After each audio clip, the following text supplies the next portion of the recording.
Steve Jobs khi cuộc đời đẩy bạn ra khỏi cánh cửa chính. Người ta đuổi anh ra khỏi chính công ty anh sáng lập, từ kẻ được tung hô trở thành người bị lãng quên. Nhưng thay vì gục ngã, Steve Jobs mỉm cười, cảm ơn vì đã cho tôi cơ hội bắt đầu lại bằng chính đam mê của mình.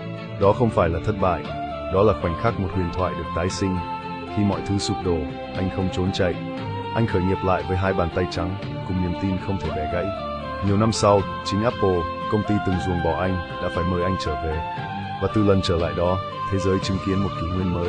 iPhone, iPad, iMac, những biểu tượng thay đổi cách con người sống.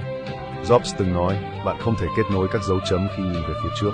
Nhưng khi nhìn lại, bạn sẽ hiểu, mọi nỗi đau đều dẫn bạn đến đúng nơi bạn cần đến. Nếu hôm nay bạn đang mất tất cả, đang bị đánh gục, đừng vội tuyệt vọng. Vì có thể, cuộc đời đang dọn chỗ cho một phiên bản mạnh mẽ hơn của chính bạn. Khi cuộc đời đóng cánh cửa này, là vì nó muốn bạn học cách bay qua bức tường.